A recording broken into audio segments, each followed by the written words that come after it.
अल्हम्दुलिल्लाह वस्सलातु वस्सलामु अला सय्यिदिना रसूलिल्लाह व अला आलिहि व अस्हाबिहि व मन वाला। अहबाब, आज का जो हमारा दर्स होगा ये पहले हम हदीस शरीफ पढ़ेंगे।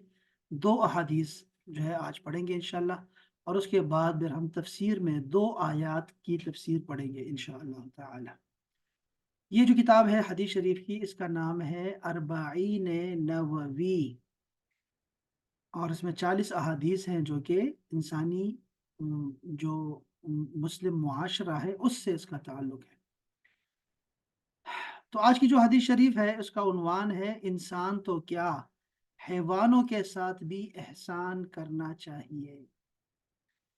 अन शद्दाद इब्न औस अन नबी सल्लल्लाहु अलैहि वसल्लम क़ाल, हज़रत शद्दाद बिन औस वो रिवायत करते हैं रसूलुल्लाह सल्लल्लाहु अलैहि वसल्लम से कि आपने फरमाया, इन्नल्लाह कतबल इहसाना अला कुल्ली शैइन, अल्लाह ताला ने हर चीज पर एहसान नेकी करना लाजिम किया हुआ है।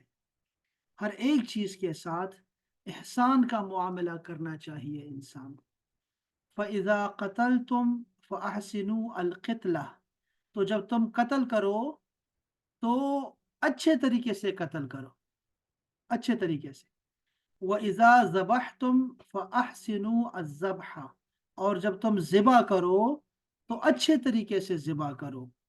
वलयुहिद्द अहदुकुम शफ़रतहु फलयुरिह ज़बीहतहु, तो तुम में से जो कोई भी ज़िबा करे अपने जानवर को तो उसे चाहिए कि अपनी छुरी को तेज कर ले। ये हदीस शरीफ है। इस हदीस शरीफ से हमें क्या पता चलता है? इस हदीस से हमें ये मालूम हुआ कि सबसे बड़ी नेकी वो ये है कि इंसान किसी को दुख ना पहुंचाए और किसी का दिल ना दुखाए। हत्ता कि जब वो किसी से लड़े भी तो भी इस अमर का ख्याल रखे कि उसे ज़रबे शदीद ना पहुंचे, या उसे अगर मारना चाहे तो वो कुड़ कुड़ के ना मरे, एकदम मर जाए। इंसान तो रहा इंसान, जानवरों के मुतल्लिक भी यही हुक्म है कि इन्हें उन्हें भी तंग ना करो। मरते वक्त, ज़बीहा के वक्त भी छुरी ऐसी तेज कर लो कि वो कुंद ना हो, जानवर को तकलीफ पहुंचती है उससे कि वो काटा भी नहीं जाता और वो जानवर जो है वो सिसक सिसक कर जान देता है। अगर ज़िबा करने वाले ऐसे ही होते हैं जो छुरी की परवाह नहीं करते, अक्सर लोग ऐसे ही होते हैं, तो इसीलिए बेहतर ये चाहिए कि छुरी को तेज कर लिया जाए। ये ममनू है, छुरी को हमेशा तेज रखना चाहिए। हुजूर पुर नूर का इरशाद है कि तुम ज़िबा क्या करते वक्त जानवरों को तंग ना करो।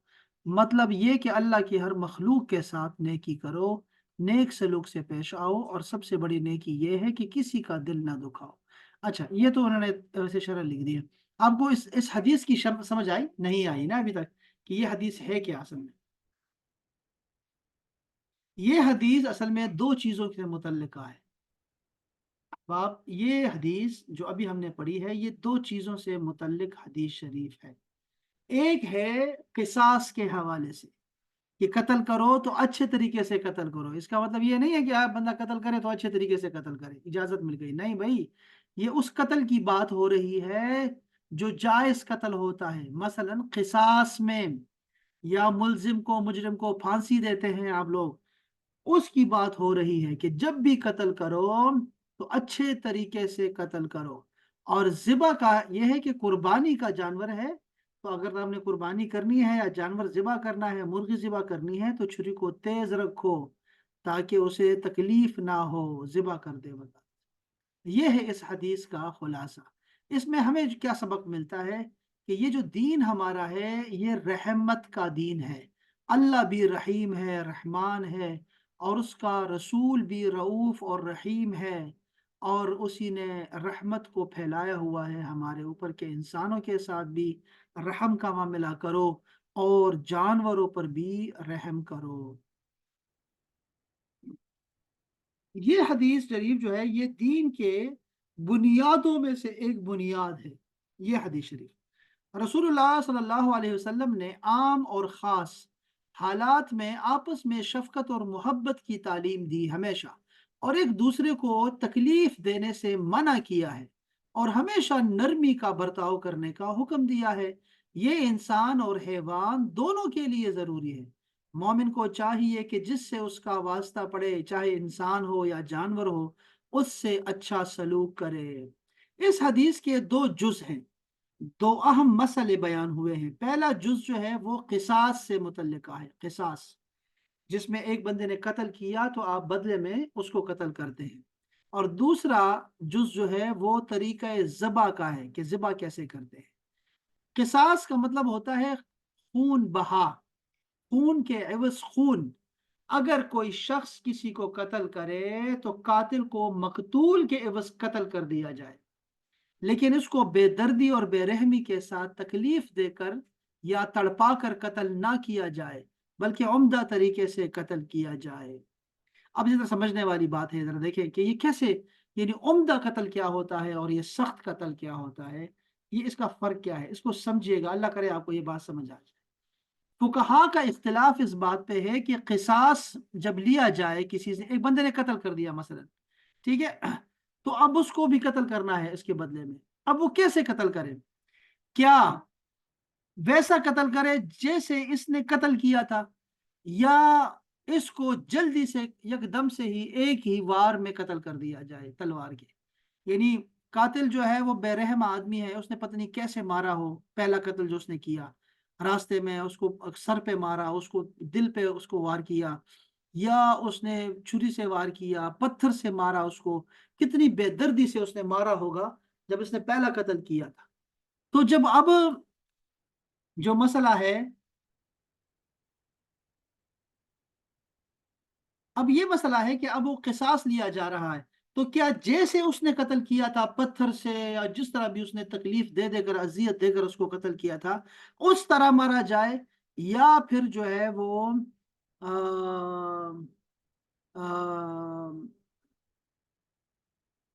क्या कहते हैं उसको, या फिर उसको जो है वो एकदम से उसको फांसी पे चढ़ा दिया जाए, एकदम से उसको मार दिया जाए, या तलवार से उसके सर कलम कर दिया जाए बस, या उसको शूट कर दिया जाए एकदम से ही। तो कौन सा तरीका बेहतर है? तो बाज फुकहा ने पहले तरीके को अपनाया हुआ है कि जैसे उसने कत्ल किया है उसी तरह का कत्ल करना चाहिए, और इमाम अबू हनीफा ने दूसरे कौल को इख्तियार किया कि पहले कौल के कायलीन फुकहा का ये भी कहना है कि तहजीब में तवालुत ना की जाए, अजाब देने में तवालुत नहीं होनी चाहिए। बस उसका उसने कत्ल किया था, अब उसको कत्ल कर दिया जाएगा, बस इतना काफी है उसके लिए। तो तकलीफ नहीं देनी चाहिए, मजीद तकलीफ नहीं देनी चाहिए। यही तरीका इमाम अबू हनीफा ने सिखाया, और यही बेहतर रहेगा कि अल्लाह, ये हदीस शरीफ इस पे गवाह है कि जब तुम कत्ल करो तो अच्छे तरीके से कत्ल करो, बस ये। दूसरा है जिबा करने का तरीका। इस हदीस शरीफ में बताया गया हमें कि जब भी तुम जानवर को जिबा करो तो उस पर एहसान करो। उस पर एहसान कैसे करें? यानी कि छुरी को खूब तेज कर लिया जाए, और छुरी जो हो वो सुस्त ना हो, वो कुंद ना हो, बल्कि वो तेज तर हो, ताकि एकदम से उसको जो है जानवर को जिबा कर दिया जाए, और जानवर, एक जानवर को दूसरे जानवर के सामने जिबा ना कर दिया जाए। जानवर का हल्क और रगे अच्छी तरह से जिबा करनी चाहिए। भूखा प्यासा रखकर जिबा ना किया जाए। जिबा करने से पहले उसके बदन से किसी उज़्व को काट कर तकलीफ ना दी जाए, बल्कि जिबा हो जाने के बाद आज़ा को काटा जाए। जानवरों की जान पूरी निकलने के बाद खाल उतारी जाए। ये है जानवर पर एहसान करना, जिसका हुक्म हमें दिया गया है इस हदीस शरीफ में। तो इसी तरह ये इस्लामी तालीमात हैं, देखो, कि ना सिर्फ इंसानों के साथ बल्कि हैवानों के साथ भी शफकत और रहमत का मामला करना चाहिए, जैसे अल्लाह ताला सबके साथ रहमत का मामला करता है, जैसे रसूलुल्लाह तमाम आलमीन के लिए रहमत है। इसीलिए जो उसका मानने वाला हो अल्लाह रसूल का, वो भी रहमत से काम ले, हर काम में रहम करे, दूसरे पे रहम करे। इसी से अच्छा मुआशरा वो तश्कील पाता है।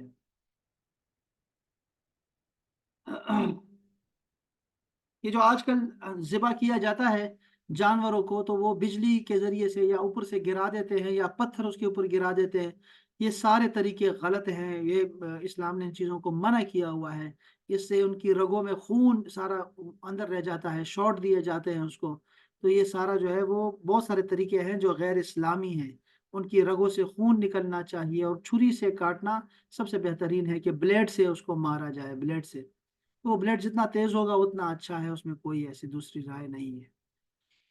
اچھا جی، یہ حدیث شریف روایت کرنے والے کون ہیں؟ ان کا ذرا سنیے تعارف۔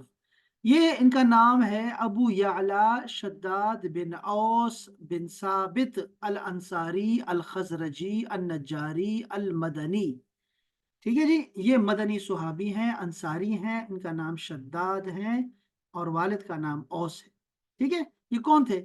یہ حضرت حسان بن ثابت کے بھتیجے ہیں، یہ خود بھی بہت بزرگ صحابہ میں سے تھے، بزرگ صحابہ میں سے۔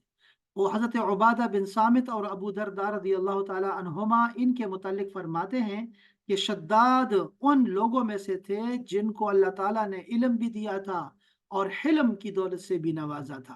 ان سے تقریباً 50 حدیثیں مروی ہیں، 50 حدیثیں، بخاری اور مسلم نے بھی ان سے روایت کیا ہے، باقی سیاہ ستہ میں بھی دیگر محدثین نے بھی ان کی احادیث کو بیان کیا ہے۔ ان کا جو قیام تھا وہ بیت المقدس میں تھا، فلسطین میں تھا، ان کو لوگ اہل شام کہتے تھے کہ یہ شامی ہے، شامی، یہ بیت المقدس کا اور مصر کے ساتھ بھی بارڈر ہے اور شام کے ساتھ بھی اس کا بارڈر لگتا ہے، تو یہ ایک ہی شمار ہوتے تھے، تو یہ بیت المقدس میں تھا، اور ان کی عمر 75 سال تھی جب ان کا انتقال ہوا، 58 ہجری میں، 58 ہجری میں ان کا انتقال ہوا، اور یہ سیدہ عائشہ کے بالکل انتقال کے بالکل ساتھ ساتھ ہے۔ اچھا جی،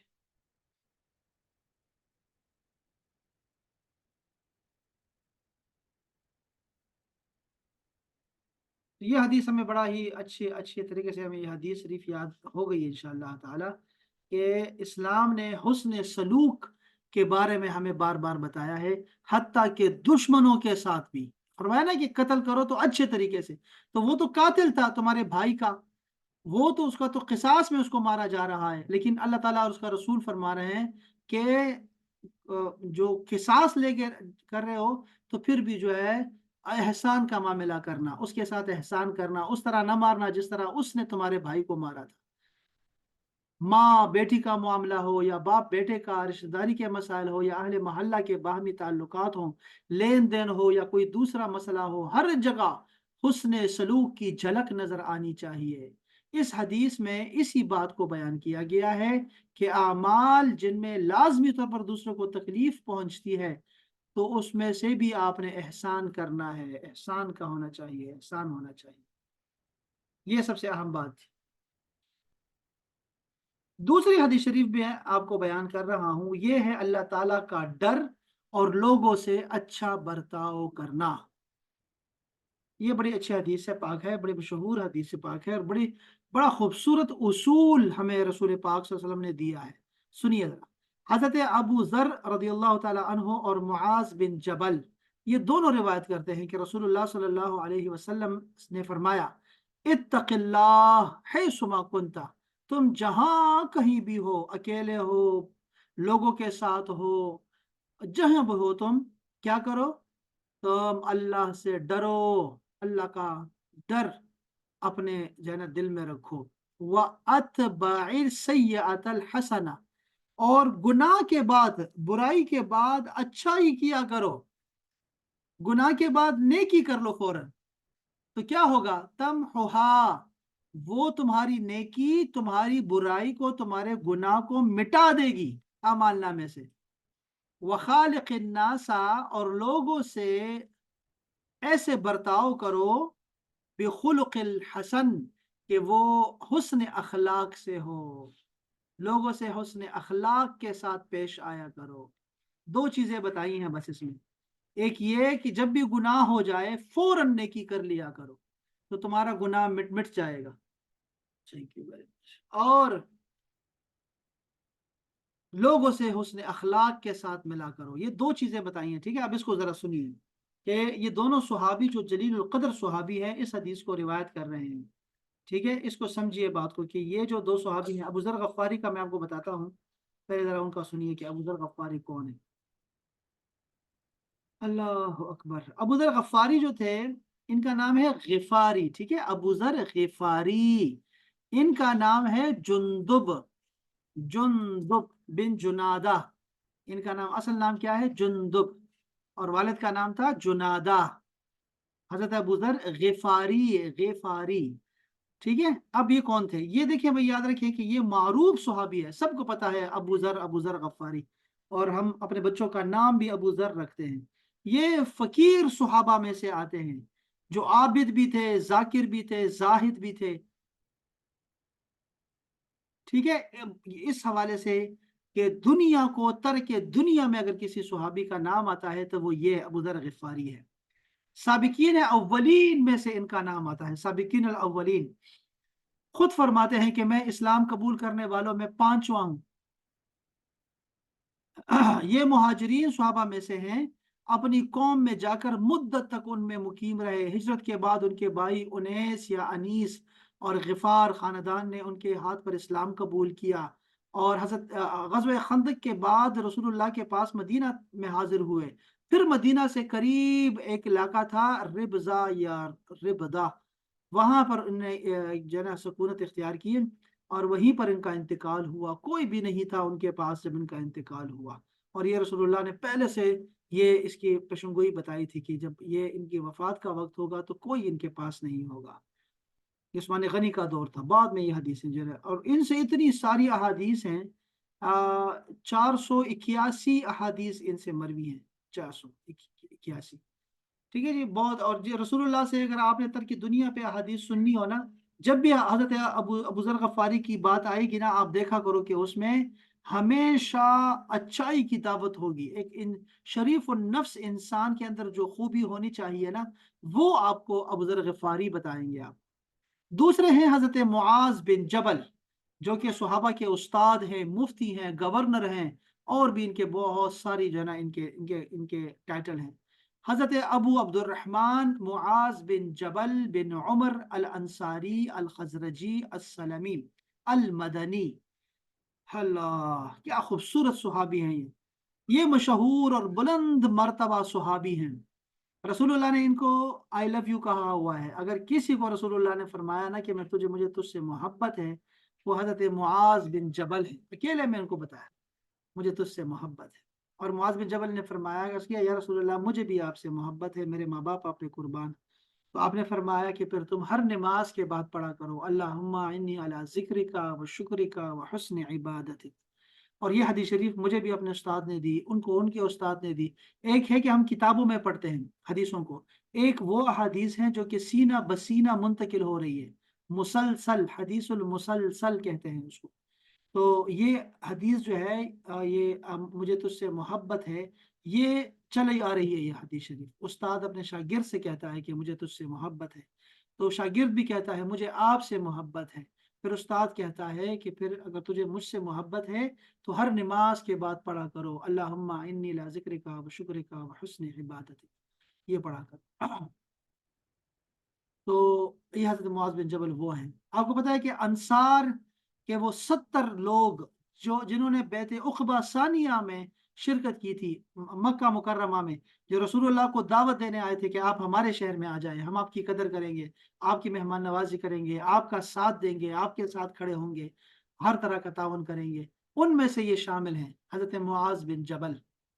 तो रसूलुल्लाह सल्लल्लाहु अलैहि वसल्लम ने उन्हें हलाल और हराम के अहकाम में बड़े आलिम होने की शहादत दी थी। रसूल पाक ने खुद फरमाया कि हलाल हराम इनसे सीखे। इल्म और हिफ्ज कुरान और फतवा में महारत ताम्मा रखते थे, फतवा देते थे ये बाकायदा तौर पे।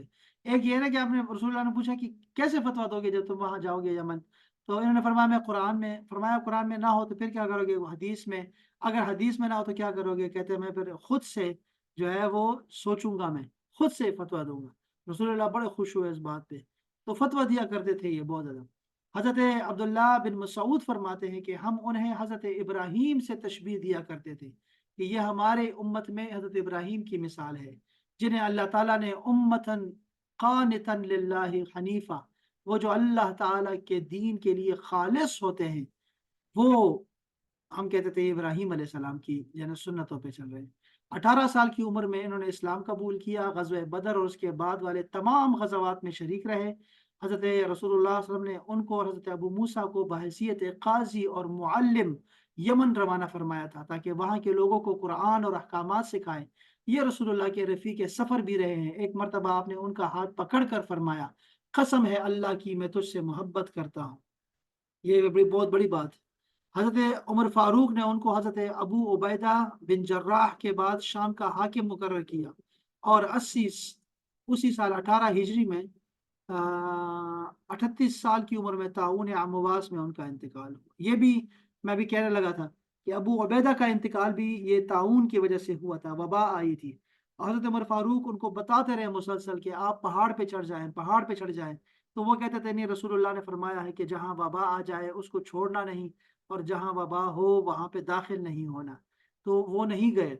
इनके साथ सैकड़ों सहाबा कराम यहाँ पे शहीद हुए उसी ताउन में।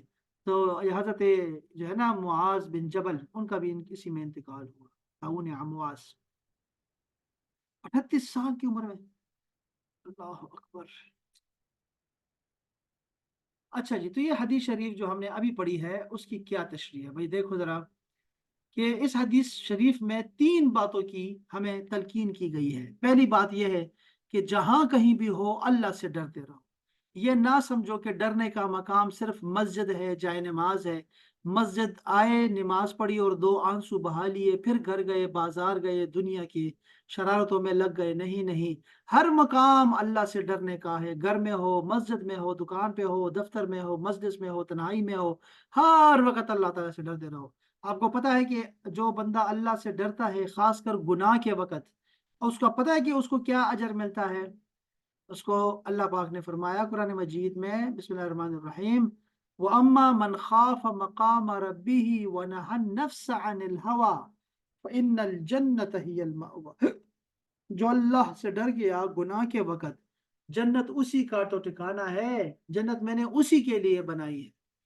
और दूसरी जगह पे फरमाया, व अम्मा मन खाफ मकाम रब्बिही जन्नतान, जो अल्लाह ताला से गुनाह के वक्त डर गया उसके लिए दो जन्नतें हैं, दो जन्नतें। अल्लाह अकबर। और उसके नीचे चश्मे बहते हैं। अल्लाह पाक ने बहुत तारीफ की उसकी। तो अल्लाह ताला से डरते रहना चाहिए, जाहिर और बातिन में, अकेले में, तन्हाई में, या फिर चाहे वो लोगों में हो, अल्लाह से डरते रहना चाहिए।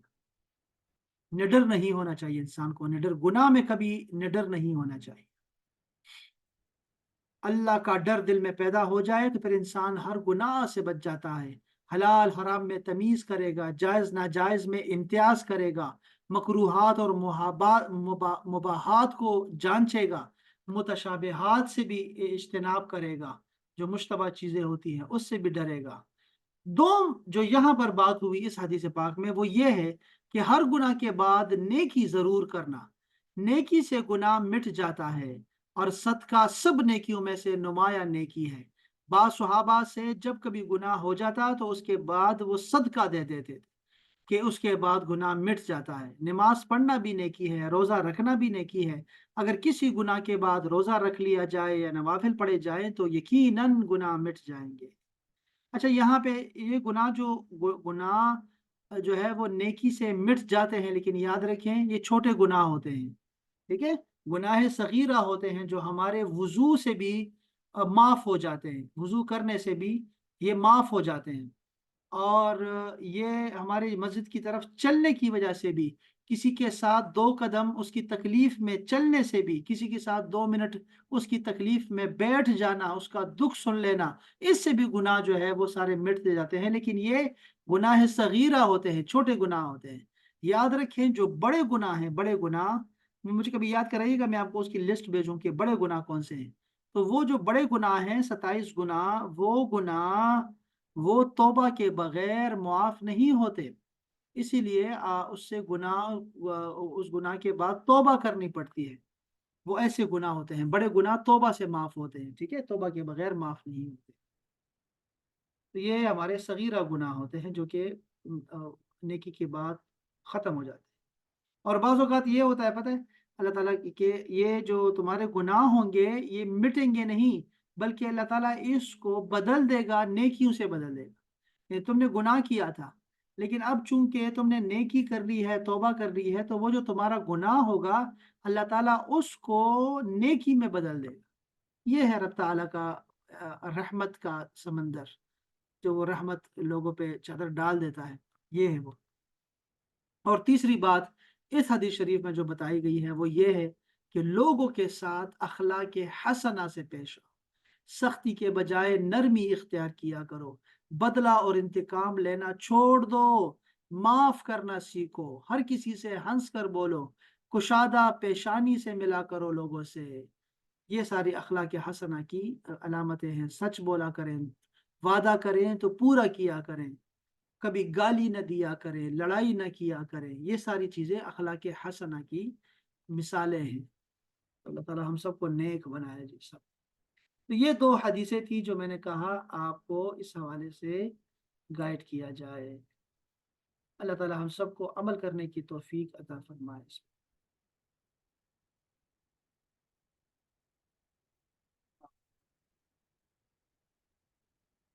اچھا جی، اب میں جو چاہ رہا ہوں وہ یہ چاہ رہا ہوں کہ میں آپ کو تفسیر بھی اسی پیریڈ میں ہی آپ کو جو ہے ساتھ بتاتا جاؤں، تفسیر کا بھی۔ تو میں تفسیر سے بھی چاہوں گا کہ ابھی آپ کو دو آیات جو کہ ایک ہی موضوع پر ہے، میں چاہوں گا کہ وہ بھی آپ کو آپ کے گوش گزار کر سکوں۔ وہ ذرا سنیے گا۔ اعوذ باللہ من الشیطان الرجیم، بسم اللہ الرحمن الرحیم۔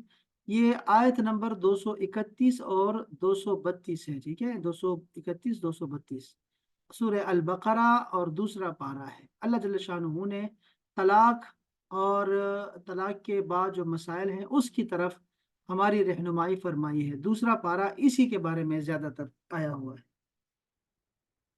اللہ جل شانہ نے ارشاد فرمایا وَإِذَا طَلَّقْتُمُ النِّسَاءَ، جب تم اپنی عورتوں کو طلاق دے دو، دو طلاقیں، پہلی طلاق اور دوسری طلاق، فَبَلَغْنَا أَجَلَهُنَّ، تو جب وہ اپنی عدت کو پہنچ جائے، عدت کو، عدت ہو گئی، فَأَمْسِكُوهُنَّ بِمَعْرُوفٍ، تو پھر یا تو ان کو اپنے پاس روک لو اچھے طریقے سے، کلچر کے مطابق جیسے دستور ہوتا ہے اس طرح آپ اس کو روک لو، بیوی کو، ان دوبارہ سے آپ اس کے ساتھ رجوع کر لو، او سرحوہن بمعروف، یا پھر اس کو چھوڑ دو اچھے طریقے کے ساتھ، دستور کے مطابق چھوڑ دو، اس کو رخصت کر دو، عدت پوری ہو گئی اس کی، جاؤ۔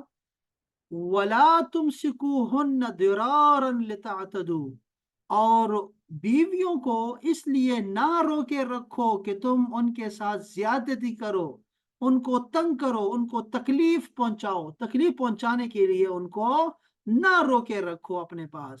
وَمَن يَفْعَلْ ذَلِكَ، اور جو کوئی بھی ایسا کرے گا، فقط ظلم نفسہ، تو اس نے اپنے آپ پر ہی ظلم کیا، اس کے بعد تو کوئی اس کو بیٹی نہیں دے گا، کوئی اس کو اچھا آدمی نہیں سمجھے گا، تو اپنے اوپر ہی اس نے ظلم کیا ہے۔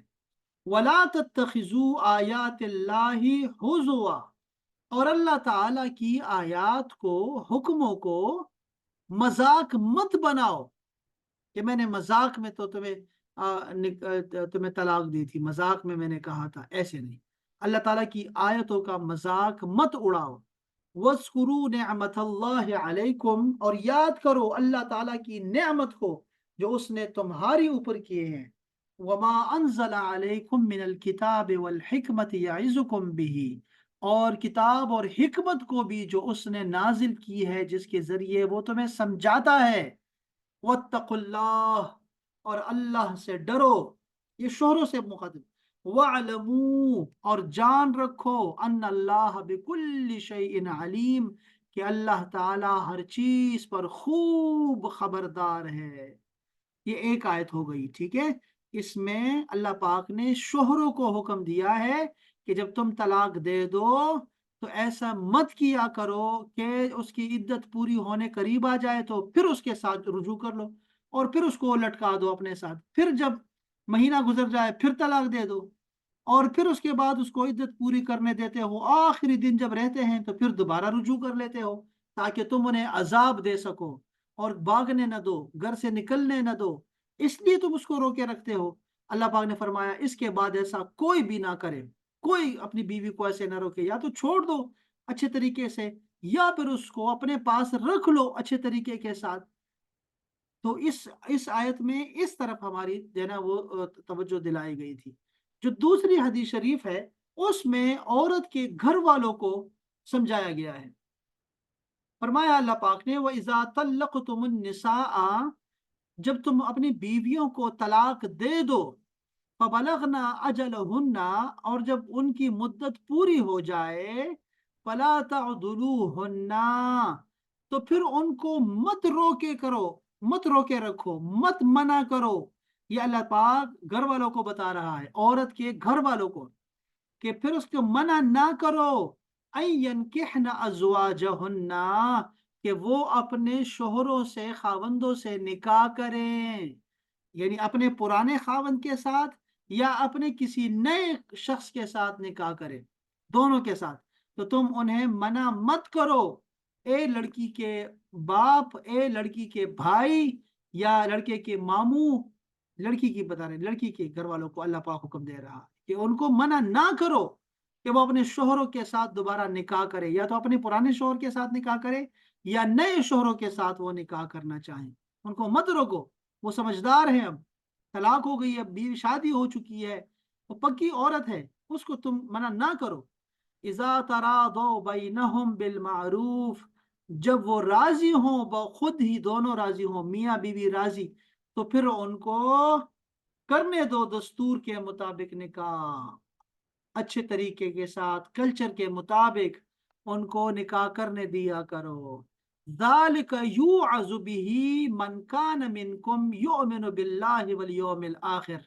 अल्लाह पाक ने फरमाया, ये नसीहत जो मैंने की है उसके लिए है जो अल्लाह पर भी ईमान लाता है और आखिरत के दिन को भी मानता है कि दोबारा हमने हिसाब किताब के लिए उठना है। तो ऐसे जुल्म ना करे, किसी को भी जुल्म ना करे। अपनी बहनों को घर बिठाए रखते हैं, क्यों बिठाए रखते हैं भाई? जायदाद तकसीम हो जाएगी, या ये जो तुम्हारा शोहर जिसने तुम्हारी पहले कदर नहीं की है, अब दोबारा तुम्हारी क्या कदर करेगा? तुम नहीं कर सकती इसके साथ शादी। वो राजी है, लड़की कह रही मैंने जाना है अपने पुराने शोहर के पास, तो ये घर वाले भाई उसके खड़े हो जाते हैं, नहीं नहीं नहीं जान, तू नहीं आ सकती, दफा करो उसको, नहीं छोड़ दो उसको। अल्लाह पाक ने फरमाया छोड़ दो उसको, फैसला करने दो, खुद फैसला करने दो, वो औरत है, पूरी बालिग है, आकिल है, समझदार है, तो उसको करने दो जो कुछ करते हैं। जालिका जालिकुम अज़का लकुम व अतहर, अल्लाह पाक ने फरमाया यही तुम्हारा पाकीज़ा और साफ सुथरा तरीका है, नीट एंड क्लीन तरीका है। वल्लाहु यअलमु व अंतुम ला तअलमून, अल्लाह जानता है और तुम नहीं जानते, ये अल्लाह पाक ने फरमाया। तो ये दो आयतें थी जिसको मैंने आपको लफ्जी तर्जुमा बताया है। ये जो अल्लाह पाक ने फरमाया पहली आयत में कि जब तुम औरतों को तलाक दे दो तो या अपने पास रखो या जाने दिया करो, ये आयत एक अंसारी के बारे में नाजिल हुई है। उन्होंने अपनी औरत को तलाक दे दी थी, और जब इद्दत खत्म होने के करीब होती थी तो रुजू कर लिया करते थे, ताकि औरत कैद में पड़ी रहे। उस पर यह आयत करीमा नाजिल हुई है।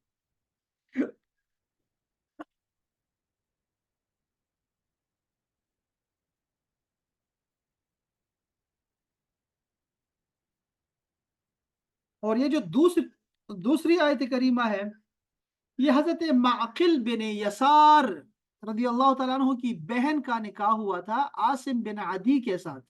उन्होंने तलाक दे दी, आसिम बिन अदी ने उनकी बहन को। लेकिन इद्दत गुजरने के बाद फिर आसिम ने निकाह की दरखास्त पेश की, तो हजरत माकिल बिन यसार ने मना कर दिया कि नहीं, अब नहीं, तुम्हें तलाक दे दी थी मेरी बहन को, अब नहीं। तो उनके हक में ये आयत नाजिल हुई कि ए लड़की के घर वालों, जाने दिया करो। औरत जो है, जब किसी औरत की इद्दत गुजर जाए और इद्दत के बाद वो औरत किसी से निकाह का इरादा करे, ख्वाह उस वो कोई नया आदमी हो या वही आदमी हो जिसने तलाक दी थी, तो अगर वो मर्द और औरत बाहम रजामंद हैं, तो औरत के सरपरस्तों को बिला वजह मना करने का हक नहीं है।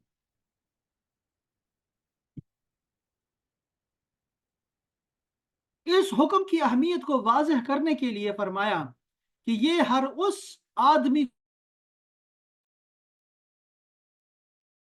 या रब्बी या रब, अच्छा, تو یہ نصیحت رب تعالیٰ نے کرنے کے بعد خاص طور پر فرمایا کہ یہ اس کو نصیحت ہے جو اللہ کو مانتا ہو، آخرت کو مانتا ہو، یہ اس کے لیے ہے، اور یہ سب سے بہترین طریقہ ہے۔ تمہاری عورتیں غلط قدم بھی اٹھا سکتی ہیں، بعد میں پریشانی بنتی رہے گی تمہارے لیے، اس لیے عورتوں کو خود فیصلہ کرنے دو اپنے شوہروں کے بارے میں، ٹھیک ہے جی۔ جو لڑکی بالغ ہو گئی ہے تو وہ کنواری ہو یا پھر وہ جو ہے وہ طلاق یافتہ ہو، بیوہ ہو، اس کو نکاح کا حق ہے، اس کے سرپرستوں کو نہیں چاہیے کہ اس کو منع کرے۔ ہاں، اگر عورت نے کسی ایسے مرد کے ساتھ شادی کر لی جو اس کے برابر کا نہیں، خاندان کے برابر کا نہیں، تو پھر اولیاء کا حق آ جاتا ہے درمیان میں، اس کو کہتے ہیں کف۔ کف، یہ جو کف ہوتا ہے یہ بڑا اچھا مشورہ ہے، ایک بہت بڑا اہم مسئلہ ہے، اس کو بھی ہم کسی دن پڑھیں گے انشاءاللہ۔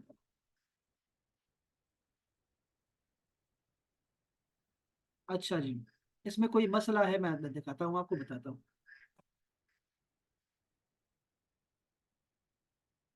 اب دیکھیے ذرا، یاد رکھیے احباب، کہ جس عورت کو اس کا خاوند خرچ نہ دے، خرچ، نان نفقہ، خرچ وغیرہ نہ دے، اس کو کیسے چھڑایا جا سکتا ہے؟ وہ بیچاری لٹکی رہتی ہے۔ اب دیکھو، عورت اپنے شوہر کے ساتھ کن معاملات میں جو ہے وہ الجھی رہتی ہے، یعنی کہ عورت کب بیزار ہوتی ہے اپنے شوہر سے اور وہ بھاگ جاتی ہے اپنے شوہر سے۔ ہمارے ہاں تو اب بھاگنے کا سسٹم شروع ہو گیا ہے نا، کہ عورتیں جو ہیں وہ کسی کے ساتھ بھی بھاگ جاتی ہے، تھوڑا سا کوئی بندہ مسکرا دیتا ہے باہر، تھوڑا سا کوئی اپنی گاڑی دکھا دیتا ہے، کوئی اپنا پیسہ دکھا دیتا ہے، اے ٹی ایم دکھا دیتا ہے، تو عورتیں بچوں کی ماں ہو کر بھی بھاگ جاتی ہے۔ اللہ تعالیٰ بچا کے رکھے ہمارے خواتین کو ایسے۔ لیکن آج کل یہ چیزیں چل رہی ہیں، اور یہ ٹک ٹاک اور ان چیزوں نے اور مزید جو ہے اس پہ جو ہے وہ یہ پیٹرول ڈال دیا ہوا ہے اور اس کو اور آگ دے دی ہے۔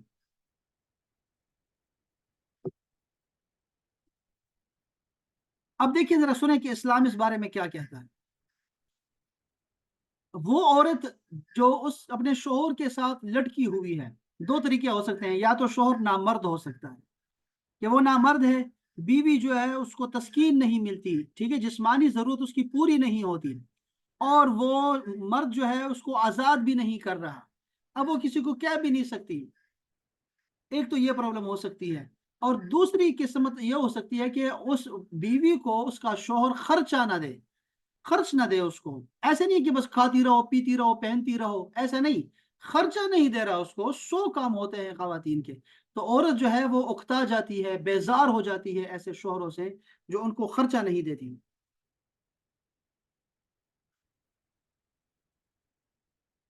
یا شوہر غریب آدمی ہے، شوہر غریب ہے، اس کے پاس ہے ہی نہیں سرے سے پیسہ دینے کے لیے۔ اب اس بارے میں مسلمان ائمہ کا کیا کیا موقف کیا ہے؟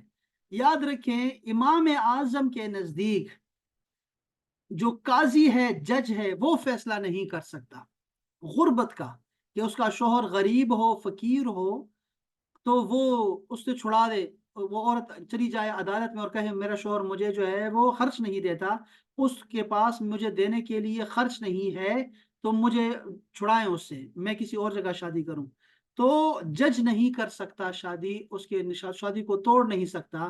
یہ احناف کا موقف ہے۔ اور اس کے مقابلے میں تینوں ائمہ کا، یعنی مالکی، شافعی اور حنبلی، تینوں کا یہ موقف ہے کہ جج جو ہے وہ اس کو آزاد کرا دے گا اپنے شوہر سے، وہ خرچہ نہیں دے پا رہا، اس لیے وہ کہتے ہیں کہ جس طرح ہم سب کا موقف ہے، سب کا، جمہور کا موقف ہے کہ اگر کوئی شخص نامرد ہے تو نامرد شوہر سے بیوی کو چھڑایا جائے گا، اور وہ قاضی کرے گا، چھڑائے گا، قاضی کے حکم پہ نکاح فسخ ہو جائے گا، ختم ہو جائے گا، ٹھیک ہے، طلاق ہو جائے گی اس کو، عورت کو، اور وہ کسی اور جگہ جو ہے وہ نکاح کر سکتی ہے۔ تو وہ کہتے ہیں کہ اگر تو نامردی کا یہ ہے کہ جسمانی ضرورت نہیں پوری ہو رہی، تو اس کے تو فیصلہ کر سکتا ہے جج، تو جس کو خرچہ نہیں مل رہا، کھانے پینے کا نہیں مل رہا اس کو، تو وہ تو زندگی خطرے میں پڑ گئی ہوئی ہے۔ شہوت اور یہ جو خواہش ہوتی ہے اندرونی، یہ اس کے بغیر بھی زندگی گزاری جا سکتی ہے، لیکن کھانے پیے بغیر تو نہیں گزار سکتا زندگی، جس کے پاس وہ کچھ ہو ہی نہیں سرے سے کھانے پینے کا، کچھ دینے کا، کپڑا، روٹی، چھت، کچھ بھی نہیں اس کے پاس دینے کو، तो बीवी की तरफ देख रहा है कि बीवी कमा के लाए, खुद भी खाए मुझे भी खिलाए। तो ऐसी बीवी तो वो कहती है मुझे जल्दी से छुड़ाएं। तो आइम्मा, तीनों आइम्मा कहते हैं कि उस औरत का फैसला जज करेगा और उसको छुड़ा देगा। ठीक है जी, ये मसला है। दोनों ने फिर अलग अलग से इस पे दलाइल दिए हुए हैं। अब ये जो तफसीर तिबियानुल कुरान वाले हैं, गुलाम रसूल सईदी साहब, वो फरमाते हैं कि हमें जो बाकी तीन आइम्मा है उनके साथ मिल जाना चाहिए। इमाम आजम के फैसले को छोड़ के अहनाफ को भी चाहिए कि वो तीनों आइम्मा का जो है उसके साथ जो है वो मिल जाएं और उन पे फैसला कर दिया करें। अब इस पे दलाइल, बहुत सारे दलाइल हैं, बहुत सारे उन्होंने इस पे बताया है कि क्या है क्या नहीं है। लेकिन ऐसा मुमकिन है अपने फतवे को छोड़ के दूसरे का फतवा लेना। अगर वो इमाम है, कोई मुफ्ती है, तो वो फैसला करके आपको फतवा दे सकता है। इस पे उन्होंने एक दो बातें की है, जरा मैं आपको थोड़ा सा बताना चाहता हूँ। इमाम कुर्तुबी ने इस पे बड़ी प्यारी बात की है, वो खुद मालिकी हैं। वो फरमाते हैं कि इस आयत में अल्लाह ताला ने दस्तूर के मुताबिक औरतों को निकाह में रखने का हुक्म दिया हुआ है। और दस्तूर के मुताबिक रखने का तरीका ये है कि खावंद उसको खाने पीने का खर्च दे, और अगर ये नहीं दे सकता तो फिर तलाक दे दे। और अगर वो इसको फिर भी तलाक नहीं देता तो वो औरत को दस्तूर के मुताबिक रखने के हुक्म से खारिज हो जाएगा। अब जो हाकिम होगा, जज होगा, वो औरत पर तलाक वाक़या कर देगा, ताकि शोहर की तरफ से नफका ना मिलने की वजह से औरत को जरर लाहिक ना हो जाए। कोई भूख और प्यास पर कोई सब्र नहीं कर सकता। इसके बरक्स शहवानी ख्वाहिशात पे वो बंदा सफर कर सकता है। नामर्द के साथ तो बंदा रह सकता है, लेकिन जो पैसे नहीं दे रहा, कपड़ा नहीं दे रहा, मकान नहीं दे रहा, उसके साथ जिंदगी गुजारना मुमकिन नहीं होता। इमाम मालिक, इमाम शाफी, इमाम अहमद, इसहाक, अबू सौर, अबू अबैदा, यहया, अब्दुर्रहमान बिन महदी, सबका यही मजहब है। सहाबा कराम में से हजरत उमर का भी यही मौकफ है। हजरत अली शेर खुदा का, हजरत अबू हुरैरा का भी यही मजहब है। ताबईन में से हजरत सईद बिन मुसैयब का भी यही कौल है। इमाम कुर्तुबी फरमा रहे हैं। ठीक है। और वो कहते हैं कि यही सुन्नत है, और उसको हजरत अबू हुरैरा ने नबी करीम सल्लल्लाहु अलैहि वसल्लम से रिवायत किया हुआ है। अब इसके बरअक्स इमाम अबू हनीफा का, इमाम सौरी, इमाम जोहरी, उनका ये कौल है कि जब शोहर खर्च ना दे तो औरत को सब्र करना चाहिए। ये इमाम आजम का ये कौल है कि औरत को गरीब शोहर के साथ सब्र करना चाहिए। वो ना नफका पूरा नहीं कर रहा तो उसके साथ रहना चाहिए। ये उस सूरत में है, अहबाब याद रखें, कि अगर शोहर वाकई गरीब हो और वो हाथ पांव मारता रहता है लेकिन उसको जो है कुछ मिलता नहीं है, तो वो औरत जो है सब्र करे अपने गरीब शोहर के साथ। उसी से सारी बरकतें हैं और वो खा रहा है, वो शोहर भी अपनी बीवी की बरकतों का खा रहा है, अपने बच्चों की बरकतों का खा रहा है। तो उसको नहीं छोड़ना चाहिए अपने शोहर को। लेकिन अगर नीयत उसकी बीवी को तकलीफ देना हो कि मैं तुम्हें कुछ नहीं दूंगा, मेरे पास होगा बस, तुम्हें खाने पीने का मिलेगा बस, पैसे नहीं मांगने, और तो इसमें जो है फिर औरत जो है वो बेजार हो जाती है अपने शोहर से, और वो निकाह को तोड़ने के चक्करों में रहती है। तो जज उसका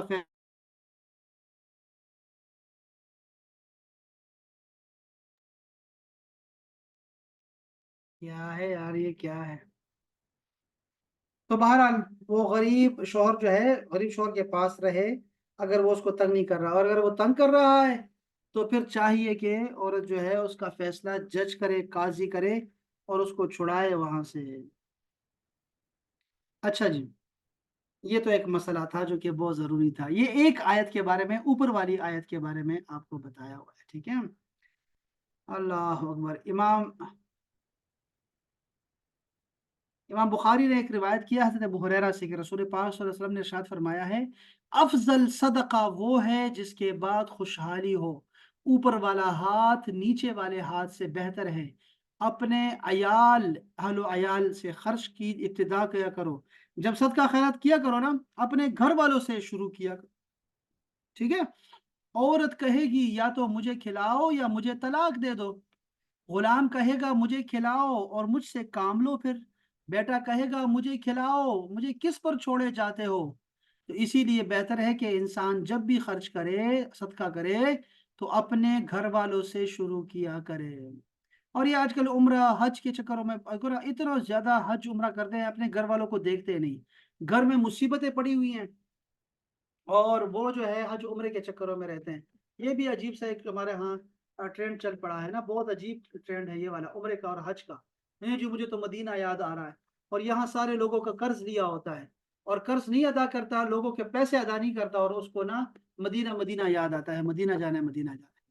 तो अपने कर्ज को पहले सबसे करे, अपने घर वालों की जरूरियात को पूरा करे, पानी का, गैस का, बिजली का, सबका इंतजाम करके फिर उसके बाद आगे शेयर करता रहे और लोगों पे खर्च करता रहे। पहले अपने घर वालों से शुरू किया करें। अच्छा जी, दूसरा मसला जो हमने इन आयत में समझा, अल्लाह पाक ने फरमाया कि अल्लाह ताला के अहकामात का मजाक ना उड़ाओ। नबी करीम सल्लल्लाहु अलैहि वसल्लम के अहद में एक आदमी किसी शख्स से कहता, मैंने तुमसे अपनी बेटी का निकाह कर दिया, फिर कहता मैं तो तुमसे मजाक कर रहा था। और कोई शख्स कहता मैंने गुलाम आजाद कर दिया, फिर कहता मैं तो मजाक कर रहा था। तब अल्लाह ताला ने ये आयत उतारी है कि अल्लाह ताला की आयत का मजाक ना बनाओ। अब ये हदीस शरीफ सुने, रसूलुल्लाह सल्लल्लाहु अलैहि वसल्लम ने इरशाद फरमाया, तीन चीजें ऐसी हैं कि कोई शख्स उनको मजाक से कहे या बगैर मजाक के वो नाफिज हो जाती है। एक है तलाक, दूसरा इताक, और तीसरा है निकाह। तलाक तो तलाक है, निकाह निकाह है। इताक का मतलब होता है गुलाम को आजाद करना, कि मैंने तुम्हें आजाद किया, तुम मजाक में भी कहा हो तो वो आजाद हो गया है। मजाक नहीं उड़ाना चाहिए बिल्कुल भी। इनका निकाह का, तलाक का आजकल तो मजाक बनाया हुआ है, लेकिन मजाक नहीं बनाना चाहिए।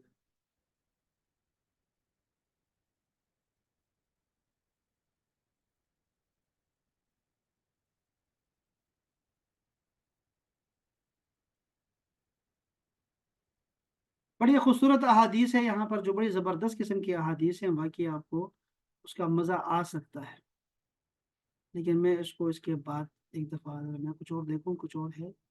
देखिए, इस इन आयात का फ़ायदा क्या हुआ हमें, पहला फ़ायदा क्या है कि बीवी का मुआमला बहुत नाजुक है। ये तफसीर नई में से पढ़ रहा हूँ मैं। बीवी का मामला बहुत नाजुक है, और औरतों के हुकूक निहायत सख्त।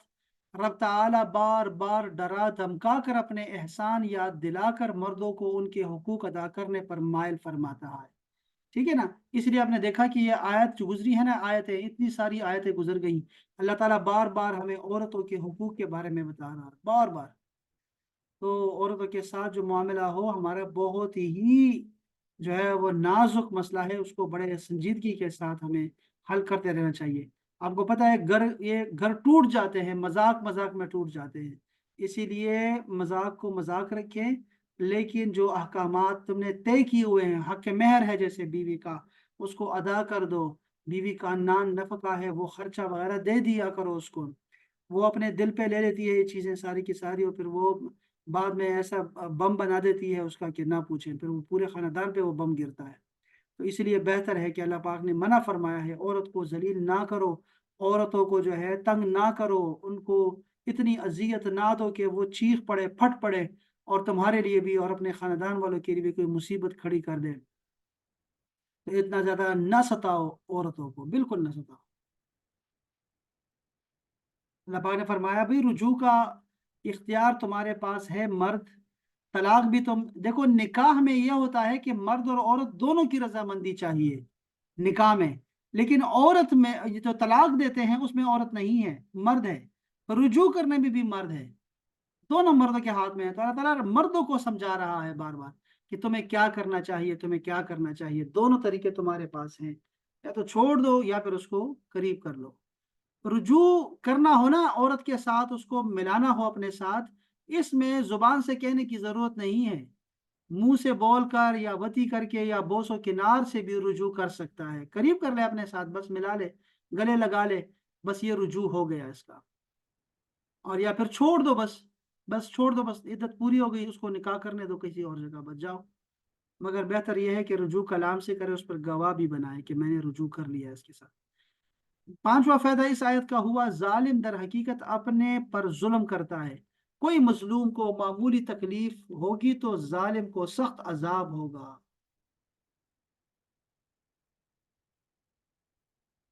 मजबूर को और माजूर को सताना बहुत बड़ा जुर्म है।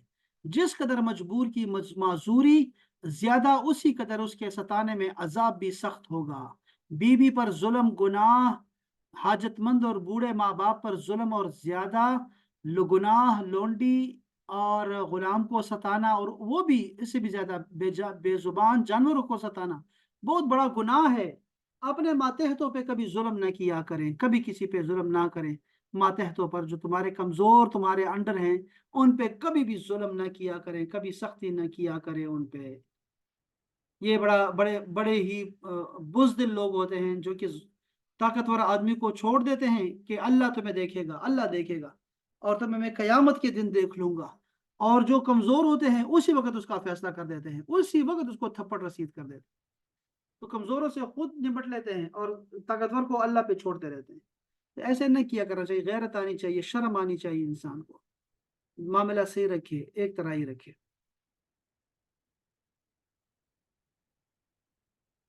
हाय। बहरहाल ये कुछ मसाइल थे उसके तलाक के और निकाह के। कुछ हुकूक हैं शोहर के, कुछ हुकूक हैं औरतों के। उस हवाले से ये आयत थी, और शायद आगे आगे भी कुछ ना कुछ बातें आ रही हैं इस हवाले से। अभी इसके बाद जो इंशाल्लाह होगा, कल हम पढ़ेंगे कि बच्चों के हुकूक के बारे में। बच्चों के हुकूक के हवाले से मुझे याद कराइएगा, मैं आपको तफसील से बताऊंगा बच्चों के हुकूक क्या होते हैं। उसके बाद फिर विरासत के मसाइल भी आ रहे हैं। थोड़ा सा मुश्किल है ये पारा, मुश्किल है उस हवाले से अगर देखा जाए ना। तो ये याद करने भी बड़ा मुश्किल होता है। जो कारी हाफिज होते हैं उनको मुशाबिहात बहुत लगते हैं, यहाँ पे बहुत एक जैसे आयते हैं, एक तरह के अहकाम। चैलेंज। तो ये था जी हमारा आज का सबक, तफसीर और हदीस का। कल इंशाल्लाह इसके साथ फिक भी पढ़ेंगे और तफसीर भी पढ़ेंगे इंशाल्लाह। फिक ही मसला भी याद रखें। तो आपके जहन में कोई बात है, कुछ है तो बताएं प्लीज।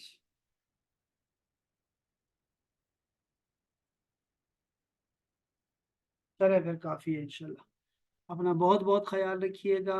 और कल इंशाल्लाह ताला फिर हम लोग 9 बजे इंशाल्लाह ताला हमारी मुलाकात होगी इंशाल्लाह ताला।